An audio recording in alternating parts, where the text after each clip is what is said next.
What's up, guys? It is Derek from dasedesigns.com, and I'm bringing you guys a brand new YouTube tutorial. In this one, I'm specifically going to be going over my coloring, shading, as well as gradients for logo designs, mascots, or sports logos, and just illustrative designs in general. This will be going I'll be recording this in Adobe Illustrator, but you can also do the same thing, take the same techniques and do it in Adobe Photoshop. So just keep that in mind. Yeah, so this is a mascot logo, or just like an illustrative design that I've been working on yesterday and today. And as you can see, it's already complete. There's more to it, but anyways, it's already complete. I wanted to get it out of the way ahead of time, because it usually takes a few hours, for coloring and shading, just to get the lines that I'm happy with. Really picky person, and I really like to perfect things, or get it as perfect as possible, at least for myself. So anyways, to start off this design, the outline, which you see right here, is always, for me, on the top layer, and that is, because I don't want to mess up these lines, and I will lock them. And the colors will be on the layer below. Color, shading, highlighting, for the most part, will be on the layer below. And just so I don't lose this color, like that. So yeah, if you ever find a color, you use like the eyedropper, and then you'll get the color, right? And it'll be right here. So if you ever want to keep it and put it in your swatches, just click drag, go like that. Control Z to undo. But anyways, so I'm going to get rid of all of the colors and shading, and we're gonna get started.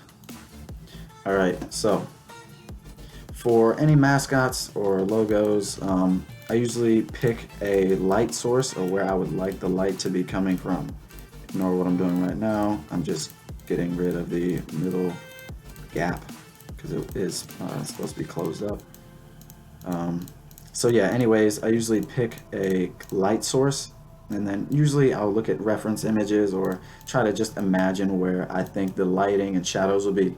So yeah, I'm gonna start off with pretty much like you can try to imagine like a yellow light, or just a yellow, just like pretty much yellow reflecting off of this design for the light source. So it's pretty much like a yellow room with yellow lights, or something like that. Want it to be really dark and scary and kind of different. By the way, shout out to Graphic Wizard on Twitter for inspiring me with this specific color palette. He did a Hellboy illustration, like the movie, and these are the colors he used, and I really liked them. I changed up two of the colors just a tad. And yeah, I just really like the color palette, and I felt like it would look amazing on this one. So anyways, to get started, I always start off with the main overall color that'll be used. Sometimes I'll just start off with white, just so I have something there. And I'll just do that for the overall thing, and then lay everything above that. So this is gonna be our main color. So this is the average color, where there's no light, or where there isn't highlights and there isn't any shadows. So this is the actual color of it. And do the color of the eyes really quick. These are going to be yellow from earlier. That one, bam. All right, and like I said, the light source is going to be coming from above. So if you think about, like, if this was three-dimensional, kind of like the jaw bone right here, and here would be highlighted, and on the forehead and the horn right here in the middle. It's kind of random, put it there, thought it looked cool. And on the teeth right here, the big ones, I really wanted them to stick out in comparison to the other ones. So aside from making them bigger, I will be adding a yellow highlight around them. And then you can imagine this portion would be pretty much hidden from the light if it's coming from kind of like behind the head, in a sense. So if I was to go like this and put it all the way to the back, okay, it doesn't really. All right, so you can imagine like that was the sun, and it's beaming down. So especially most of the stuff in this area would be shadow, and then everything above on the tippest points would be highlights. So anyways, get back to the design. Yeah, so I'm gonna place one. Why is it not letting me? All right, I'm gonna place these throughout, or just in the middle, just so I can flip things back and forth to make it like twice as fast, twice as easy. Quick side note for these grid lines, if you ever want to make them go away and then come back, or hide them and then show them, it is Control or Command and then the semicolon key, or the say you were doing a winking face, it would be those, the eyes part of the winking face, like if you're texting or typing to somebody. So Control or Command, click that to hide it, and then click it again to show it. And you'll notice that they do, well, I have mine locked, so when I put them there, I can't do anything with it. So if you want to undo that, you can do Control or Command Alt and then the semicolon again, and then that will unlock them if they are locked. And as long as you're far back enough, you will be able to highlight and move them like this, and delete them as well. Oh yeah, and if they're unlocked and you want to lock them, the quickest way to do it is Command and then semicolon, and then Command semicolon again, and then they will be locked. So I'll just do a quick test run. So now they're unlocked, and then boom, boom, I hide it and then put it back, and now they're locked. So it's a super fast way, really great to learn your shortcut keys. But anyways, to the tutorial. So I'm gonna start off with the highlights on the forehead. Put one anchor point here, one here. I'm gonna click Alt and push this up, and then click and drag here, and that's just to get a super smooth line. Oh, sorry, that's wrong. Click here, and then Alt click this handle to go down, and then click behind the black outline, and then click our color here. Gotta remember to lock. Oh, wrong way. This is supposed to, remember, color is supposed to be behind your outlines. So yeah, so lock this now. And yeah, that's our first highlight. So you can imagine that, like the light, if the sun was here behind the head, it would be beaming. Right, and we're back. So just to zoom out a bit. So like I said, you can imagine that the light is literally beaming off the top of his head. And I will put another one right here on the horn. Click and drag. Pretty much like this. And that's the main reason I put the colors below the outline, is so, as you can see, these anchor points, all this is irrelevant because it's not seen, so I can just click super fast anywhere and it still looks perfect because my outline is perfect. So yeah, I'm gonna continue. All right, that's good enough. All right, so yeah, I usually just start from the top and then make my way down. I don't like doing all the highlights at once and then all the shadows at once, because usually the highlights are the opposite of the shadowed area, so they're usually close by. So anyways, for the next shadow, I'm going to start here, and just have to do this. Put this point here, and then this one here. And again, click behind your outline really fast, and then I'm going to click my shadow color, which is usually a darker color. And just bring this one down. So you'll notice, sometimes I switch between the selection and the direct selection tool a lot. The direct selection tool is A on your keyboard, and the selection tool is just V. So V, or the selection tool, is to move whole objects, and then the direct selection tool, you can move whole objects as well, but this is the one where you click on the actual anchor point and move it. So I usually click A really fast to move the handles, and I'm usually using the direct selection tool when I'm working with things like this, where it's really complex.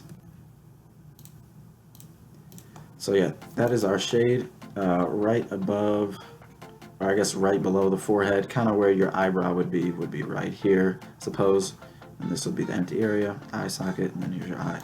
So, so after that, we're going to move on to the next area, which is going to be the upper part of the jawbone. Like you were to poke your eye, that bottom part, that's pretty much this. So yeah, so we're going to have this area highlighted, and I'm going to follow this line pretty much. That would look really nice to follow along with. It is the wrong color at the moment, but I'll change it in a second. Okay, so that's good. And again, click behind the outline. And then I need to make some adjustments. I just clicked A, do the direct selection tool, and then click the eye on your keyboard for the eyedropper tool, and then click that to create our next highlight. This should probably be made skinnier. Yeah, so good. Looking good so far. All right, so like I said earlier, I'm gonna make this part shaded, so you can imagine it's like the bottom part of your jawbone where your teeth and mouth would open up. And I'll start right here, the anchor point, and then click here. And I gotta watch out for that. So yeah, just follow along. You're doing your own design. So yeah, now you can imagine here's kind of like the normal part where there's just an average amount of light hitting it, and here's the intense area where the light gets really bright. Let me change this around a bit. Perfectionist, forgive me. Why is that locked? Did not mean to lock that. Now, usually when I'm creating a design, sometimes I need to lock certain layers or certain objects or paths or whatever you want to call it. Not layers, sorry, that's not how you lock the layers, but you click on whatever you want to lock, and then Control or Command, and then 2, and then it's locked. Now you see, I clicked what was below it because what's above it, this yellow highlight, is locked. And then to unlock, it is Control Alt 2 or Command Alt 2, and I'll do that depending if you're on a Mac or a Microsoft Windows computer. Yeah, I am on Windows. So yeah, that's how you lock and unlock things. And back to the shading, this is the lower portion of the jaw. So if you touch your own jaw, you'll see that it's farther back and behind the cheekbone, so it'll be a shaded area. So click here, Alt, click up to lock this. Alt, click up, and then click and drag here, and I do this. The reason why I didn't put an anchor point here is because pretty much, great rule of thumb, the less anchor points you have within a curve, the cleaner and the more flow the line will have. So there isn't anything like messing it up within our dropper tool just to get the shadow. So yeah, now I'm sure it makes sense to you guys. And yeah, so that is our shadow area. So you can kind of imagine that this is casting a shadow in a sense onto this if our light is behind the head. So yeah, and then after that, I decided to put highlights on the teeth, kind of like I did, or like I was going to do on the top of the teeth, where I was going to connect it from one point to from one side to the other side. This is the wrong color. Oops.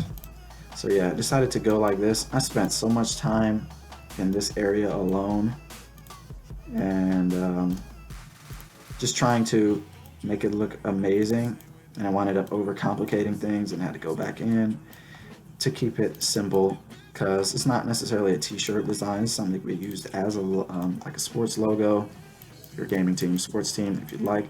So it's got to look good on a small scale as well as a bigger scale. More on that in a few minutes. Hopefully this tutorial is not too long, guys. If it's too long, let me know in the comments below, and they will be shorter. That's why my speed arts are so fast, because I don't want you guys to be sitting here for like 30 minutes getting bored and then click away. which probably happens already. But anyways, so yeah, again, I'll be reflecting everything in a moment, doing a tutorial on that as well, so don't worry about it. I usually do one full side and then reflect it, just to see how everything looks as a whole, but I'll usually focus on one side first. So yeah, so that's pretty much our highlights and shadows. This could be made small, or sorry, a little wider, but for the sake of this tutorial, that is good enough. And I actually forgot the top part of the teeth, so I didn't show you guys yet. So yeah, this will be the highlight on this top part of the tooth. This will be a bigger tooth. It's also on the top, and I wanted to have this highlighted. I didn't want to do any more because I didn't want it to be too much, because then on a small scale it looks like has 2 teeth on the top, and this is just like a messed up area. So yeah, so I just did that small highlight. Ultralight Beam, Kanye West song. Write in the comments below if you know what song I'm talking about from Kanye's new album. If not, that's too bad. Check it out. So, and I decided to do a simple little shade on the inside right here of the tooth. I decided to do the same thing on this one as well. I could have done this just to put it really quick, so I'm going to take way too long. So I could have done that, something similar to that like I did here, but then it makes the top part of the tooth look too small. So I just did this, and then here, and then just so on a smaller scale you can still, the lighter portion, it's still light there, so you can still see the teeth. I don't want it to be too shaded out. I decided to leave these two there because the teeth in the middle are usually bigger than the rest, and they're not bigger in this case, but I want them to stand out more than these two teeth. So yeah, I did that. Anyways, now it's about that time to reflect things. So I'm going to unlock this. I'm going to lock this. I'm going to lock everything I don't want to reflect. You do not have to do this by any means. I'm just doing this for the tutorial, and this should be locked as well.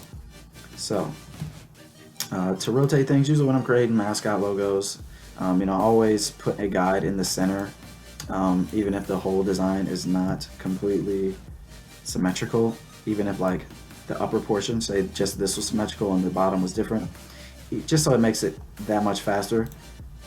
So yeah, we're going to go to the Pathfinder, and we're going to cut the front object from the back object. And now this needs to be locked too, so alright, that should be locked as well. Alright, so now whenever you want to rotate something, or sorry, reflect something, click the object you want to reflect or highlight it, and then push O on your keyboard, Alt, click, and then copy. Make sure it's on vertical, flipping on a vertical axis. This axis is vertical. You want to do it on a horizontal axis, left or top to bottom, over a horizontal axis. That would be that. For this case, it'd be this one. Now you can usually just leave this alone so it flips properly. And then bam, so that would flip there, but we want to do that with everything on this side, except except for this, I'm sorry, except for the eye. Thought I had that highlighted. So go to transparency. Transparency is highlighted here. It's like the eye.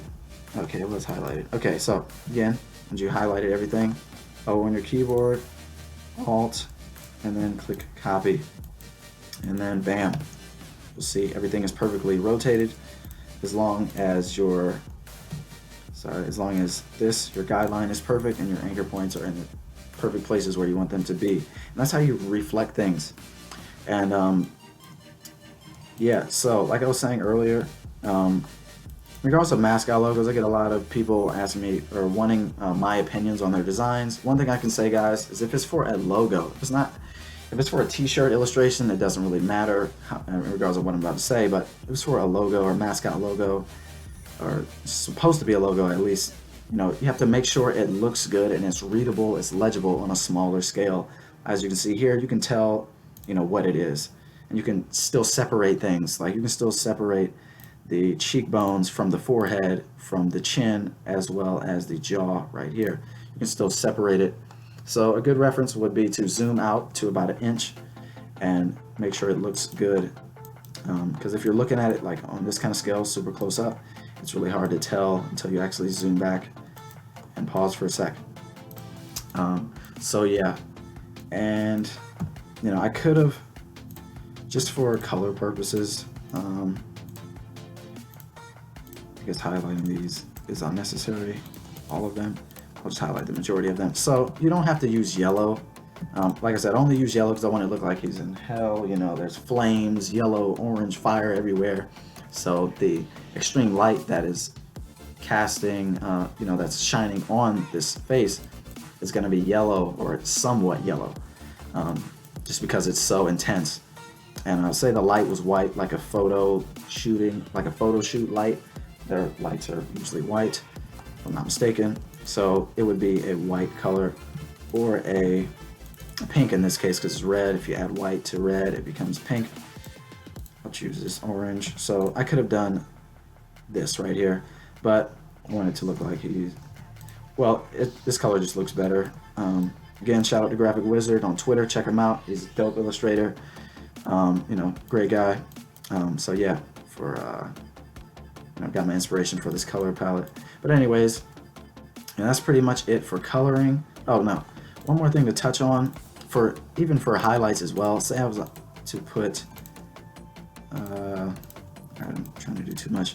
If I was to put the shadows, say you don't know what color to use, you could always do black, and then while they're still highlighted, go to your transparency and then put it on overlay, which looks horrible for this color palette, or soft light, and that'll usually make it darker as long as the color that it originally is or sorry, as long as the color is black. And you change the transparency. Okay, so yeah, soft light and overlay, those are good places to start, but in this case it's actually just a darker color of the main color, which is this one. So yeah, and you can do the same thing for highlights, or yes, for highlights. So I'll highlight everything above to get a great visual. So click white, and then again overlay or soft light. So soft light doesn't look so bad if everything was like that. Like overlay looks terrible, but that's just another way to give you a great point to start. So yeah, I hope you guys enjoy.